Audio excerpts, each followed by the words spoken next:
ನಮಸ್ಕಾರ. ಆತ್ಮೀಯ ಸ್ವಾಗತ ಶ್ರೀಮತಿ ಸಿಂಧೂರ ಸಿನಿಮಾದ ಪ್ರೀ ರಿಲೀಸ್ ಇವೆಂಟ್ಗೆ. ಯಾವಾಗಲೂ ಹೇಳೋ ಹಾಗೆ ನಮ್ಮ ಪ್ರತಿ ಪ್ರಯತ್ನದಲ್ಲೂ ಪ್ರತಿ ಹೆಜ್ಜೆಯಲ್ಲೂ ಕೈ ಹಿಡಿದು ಗೈಡ್ ಮಾಡುವಂಥದ್ದಾಗಲಿ, ಒಳ್ಳೆ ಕೆಲಸ ಮಾಡಿದಾಗ ಬೆನ್ನು ತಟ್ಟಿ ಶಭಾಷ್ ಅಂತ ಹೇಳೋದಾಗಲಿ, ಇವೆಲ್ಲವನ್ನೂ ನಿಮ್ಮ ಕಡೆಯಿಂದ ನಾನು ಅನುಭವಿಸಿ ಮುಂದೆ ಹೋಗ್ತಾನೆ ಇದ್ದೀನಿ. ಇದು ಹಾಗೇನೆ ನಮ್ಮ ಶ್ರೀಮತಿ ಸಿಂಧೂರ ಜುಲೈ 24ನೇ ತಾರೀಕು ರಿಲೀಸ್ ಆಗ್ತಾ ಇದೆ. ಟ್ರೈಲರ್ ನೋಡಿದ್ವಿ, ಹಾಡನ್ನು ನೋಡಿದ್ವಿ. ನಿಮ್ಮ ಪ್ರೋತ್ಸಾಹ ಅಥವಾ ನಿಮ್ಮ ಪ್ರಶ್ನೆ ಅಥವಾ ನಿಮ್ಮ ಶುಭಾಶಯಗಳು ಎಲ್ಲವನ್ನೂ ಕೇಳೋದಕ್ಕೆ ಇವತ್ತು ನಾವೆಲ್ಲರೂ ಇಲ್ಲಿ ಸೇರಿದ್ದೀವಿ. ಮತ್ತೊಮ್ಮೆ ಎಲ್ರಿಗೂ ಬಂದಿದ್ದಕ್ಕೆ ಧನ್ಯವಾದಗಳು. ಎಲ್ಲ ನಮ್ಮ ಪತ್ರಿಕೋದ್ಯಮ ಮಾಧ್ಯಮ ಎಲ್ರಿಗೂ ಕೂಡ ನಾನು ಹೃತ್ಪೂರ್ವಕ ಧನ್ಯವಾದಗಳನ್ನು ಹೇಳೋದಕ್ಕೆ ಇಷ್ಟಪಡ್ತೀನಿ.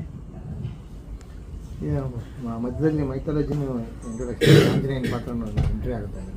ಒಂದು ಆಂಜನೇಯನ ಅಂಶ ಏನಿದೆ ಅದರಲ್ಲಿ, ಆಂಜನೇಯನ ಉಪಸ್ಥಿತಿ ನಮ್ಮ ಕಥೆಯಲ್ಲಿ ಒಂದು ಜಾಗಕ್ಕೆ ಬೇಕು ಅಂತ ನಮ್ಮ ಆ್ಯಕ್ಚುಲಿ ನಾಗಿರೆಡ್ಡಿ ಸರ್ ಫಸ್ಟು ಕಥೆಗಳಿಗೆ ಬಂದಾಗ ತುಂಬಾನೇ ಕ್ಲಾರಿಟಿ, ಅಂದರೆ ಈ ಥರ ಸಿನಿಮಾ, ಈ ಥರ ಇದು ಹೀಗೆ, ಈ ಕಥೆ ಹೀಗೆ ಬೆಳವಣಿಗೆ ಆಗುತ್ತೆ, ಸ್ಕ್ರಿಪ್ಟಲ್ಲಿ ಈ ಸ್ಕ್ರೀನ್ ರೈಟಿಂಗ್ ಕೂಡ ಹೀಗೆ ಆಗುತ್ತೆ ಅನ್ನೋ ಥರ ಹೇಳಿದಾಗ ಅದಕ್ಕೆ ಅದೇ ಪ್ರಕಾರ ನಮ್ಮ ಅನಂತರಾಜು ಸರ್ ಅದನ್ನ ಎಲ್ಲೂ ಒಂದು ಕಡೆ ಎಡುವುದೇನೆ ಎಲ್ಲವನ್ನೂ ಒಂದು ಬ್ಯಾಲೆನ್ಸ್ ಅಲ್ಲಿ ಸ್ಕ್ರಿಪ್ಟ್ನ ತಗೊಂಡು ಹೋಗಿದ್ದಾರೆ. ಸೊ ಆಂಜನೇಯನ ಪ್ರೆಸೆನ್ಸ್ ಏನೇ ಅದನ್ನು ಮಾರುತಿ ಸರ್ ಅವರು ಪರ್ಫಾರ್ಮ್ ಮಾಡಿದ್ದಾರೆ. ಬಹಳ ನೋಡಿದಾಗ ಒಂದು ಸಲ ಒಂದು ಕ್ಷಣ ಮೈ ಜುಮ್ ಅನ್ನತ್ತೆ. ಆ ಥರ ಅವರು ತಮ್ಮನ್ನ ತಾವು ಹೇಗೆ ನೋಡ್ಕೋತಾ ಇದ್ದಾರೆ, ಪಾತ್ರನೂ ಅಷ್ಟೇ ಚೆನ್ನಾಗಿ ನಿಭಾಯಿಸಿದ್ದಾರೆ. ಅಂದ್ರೆ ಒಂದು ಇವಾಗ ಮೂಡಿಗೆರೆ ಹತ್ರ ಯಾವುದೊಂದು ಊರಲ್ಲಿ ಒಂದು ಒಳ್ಳೆ ಒಂದು ದೊಡ್ಡ ಮನೆತನ ಸಾಕಷ್ಟು ದಿವಸದಿಂದ ಹೆಸರನ್ನ ಕಾಪಾಡ್ಕೊಂಡು ಬಂದಿದ್ದಾರೆ. ಅಂತ ಮನೆಯಲ್ಲಿ ಒಂದು ಮದುವೆ ಆಗುತ್ತೆ, ಒಂದು ಹುಡುಗಿನ ನೋಡ್ತಾನೆ, ಇಷ್ಟಪಡ್ತಾನೆ, ಅಮ್ಮ ಹಾಕಿದ ಗೆರೆ ದಾಟೋದಿಲ್ಲ, ಆ ಥರ ಒಬ್ಬ ಮಗ.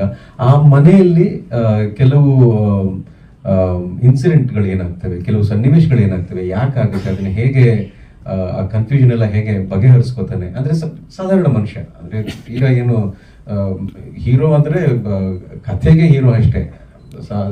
ಆ ಸಿನಿಮಾದಲ್ಲಿ ಅಥವಾ ಆ ಪಾತ್ರ is not a super hero, ತುಂಬಾ ಸಾಧಾರಣ ವ್ಯಕ್ತಿ. ಅವನ ಜೀವನದಲ್ಲಿ ಹೇಗಾಗುತ್ತೆ ಅನ್ನೋದನ್ನ ಅನುಭವಿಸುವಂತ ಒಂದು ಪಾತ್ರ.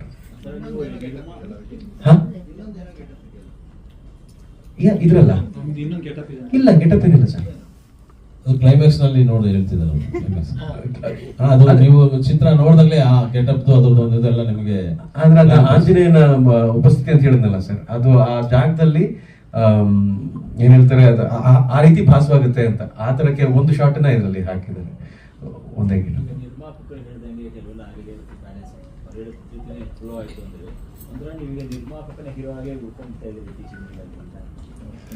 ಒಳ್ಳೇದಲ್ವಾ ಸರ್?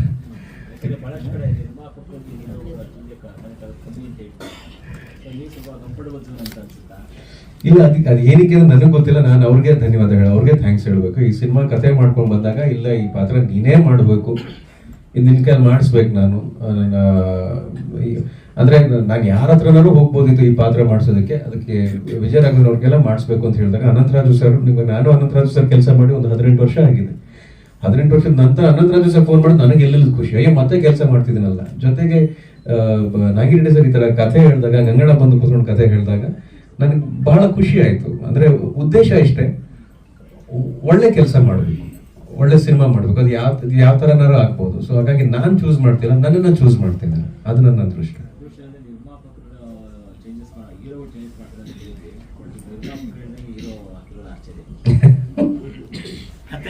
ಸ್ವಲ್ಪ ಸಾಂಗ್ ಎಲ್ಲ ತುಂಬಾ ಚೆನ್ನಾಗಿ ಕಲರ್ಫುಲ್ ಆಗಿ ಸರ್, ಅದಕ್ಕೆಲ್ಲ ನಾವು ದಾಸಣ್ಣಗೆ ಥ್ಯಾಂಕ್ಸ್ ಹೇಳ್ಬೇಕು. ಅಂದ್ರೆ ಯಾವುದೇ ಒಂದು ಫ್ರೇಮ್ ಅನ್ನ ದಾಸಣ್ಣ ಶೂಟಲ್ಲಿ ಅಂದ್ರೆ ಯಾರು ದಾಸಣ್ಣನ ನೋಡ್ಬಿಟ್ರೆ ಓ ಇವ್ರು ಇಷ್ಟು ಕಷ್ಟ ಪಡ್ತಾರ ಅಂತ ಅನ್ಸುತ್ತೆ. ಆದ್ರೆ ರಿಸಲ್ಟ್ ನೋಡಿದಾಗ ಅಂದ್ರೆ ಅಷ್ಟು ಚೆನ್ನಾಗಿ ಕಾಣಿಸೋ ಹಾಗೆ. ಕೆಲವು ಸಲ ನಾನು ಯೂಶಲಿ ಮಾನಿಟರ್ ನೋಡಕ್ ಹೋಗಲ್ಲ ಆಕ್ಟ್ ಮಾಡ್ಬೇಕಾದ್ರೆ. ಒಂದೊಂದ್ಸಲ ಅವ್ರು ಕರೀತಾರೆ, ಅವರು ಹಠ ಮಾಡಿ ನೀನ್ ಸ್ವಲ್ಪ ಫ್ರೇಮ್ ನೋಡು, ಒಂದ್ಸಲ ನೋಡು ಅಂತ. ನಾನು ಏನ್ ತಪ್ಪು ಮಾಡೋದಪ್ಪ ಅಂತ ಹೋಗ್ತೀನಿ. ಅಲ್ಲಿ ಹೋಗಿ ನೋಡಿದಾಗ ಪರವಾಗಿಲ್ಲ, ಇಷ್ಟು ಚೆನ್ನಾಗಿ ಕಾಣ್ತೀನ ನಾನು ಅಂತ ನನಗನ್ಸುತ್ತೆ. ಸೊ ಆ ಥರ ಒಬ್ಬ ಕಲಾವಿದನಿಗೆ ತುಂಬಾ ಕಾನ್ಫಿಡೆನ್ಸ್ ನ ಕೊಡ್ತಾರೆ. ಅಂತ ಕೆಲಸ ರಿಸಲ್ಟ್ ಇವಾಗ ನೋಡಿ. ಹೌದೌದು, ಅವ್ರು ಗ್ಯಾಪೇ ಕೊಡಲ್ಲ. ಇಲ್ಲಿ ಮುಗಿತಿದ್ದಂಗೆ ಇನ್ನೊಂದ್ ಕಡೆ ನಿಂತ್ಕೊಂಡು ರೆಡಿ ಬಂದ್ಬಿಡಿ ಅಂತಿರ್ತಾರೆ. ಸೊ ನಾವು ಇನ್ನೂ ರಿಹರ್ಸ್ ಮಾಡ್ತಿರ್ತೀವಿ ಅಥವಾ ನಿರ್ದೇಶಕರು ಬೇರೆ ಏನೋ ಪ್ಲಾನ್ ಮಾಡ್ತಿರ್ತಾರೆ, ನಾವು ಏನು ಅನ್ಕೊಂಡಿರ್ತೀವಿ ಅವ ಲೈಟಿಂಗ್ ಮಾಡ್ತಾರೆ ಆರಾಮಾಗಿ ಕುತ್ಕೊಳ್ಳೋಣ ಅಂತ. ಕಾಫಿ ಗ್ಲಾಸ್ ಹಿಂಗೆ ಕೈಗೆ ಬರುತ್ತೆ ರೆಡೇ ಅಂತ ಸೌಂಡ್ ಬರುತ್ತೆ ಅಲ್ಲಿ. ಆ ಥರ ಕಾನ್ಸ್ಟೆಂಟ್ಲಿ ಅವನ ಟೋಸ್ತಾರೆ.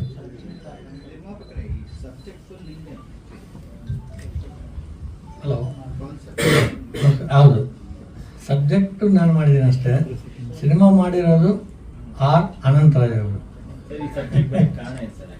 ಸರ್, ಕಾರಣ ಅಂದರೆ ಈ ಸಮಾಜದಲ್ಲಿ ಏನು ನಡೀತಾ ಇದೆ, ಒಂದು ಮನೆಯಲ್ಲಿ ಏನು ನಡೀತಾ ಇದೆ, ಆ ಮನೆಯಲ್ಲಿ ಆಗುವಗಳು ಏನು ತೊಂದರೆಗಳು ಈಡಾಗ್ತದೆ, ಮನೆಯಲ್ಲೇ ಸೇರ್ಕೊಂಡಿರೋ ಒಂದು ರಿಲೇಷನ್, ಮಾವ ಆಗಲಿ ತಮ್ಮ ಆಗಲಿ ಅಣ್ಣ ಆಗಲಿ, ಮನೆಗೆ ಇದ್ಕೊಂಡು ಅವರು ಎಷ್ಟು ಬೆಳೀತಾ ಇರೋ ಮಗನಿಗೆ ಎಷ್ಟು ತೊಂದರೆ ಕೊಟ್ಟು ಆ ಆಸ್ತಿನ ಕಬಳಿಸ್ಬೇಕು ಅನ್ನೋ ಉದ್ದೇಶ ಅವ್ರದ್ದು. ಅದರಿಂದ ಅವರು ಮಾಡೋ ಅನ್ಯಾಯಗಳು ಅನಾಹುತಗಳಿಗೆ ಇದು ಸರ್ ಕತೆ ಹೇಳ್ತಾ ಇದ್ದೀರಾ ನೀವು?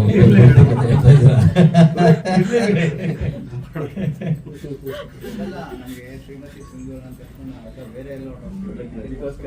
ಇಲ್ಲ ಇಲ್ಲ, ಈ ಶ್ರೀಮತಿ ಸಿಂಧೂರ ಅಂದಾಕ್ಷಣ ಸಿಂಧೂರ ಅಂದ್ರೆ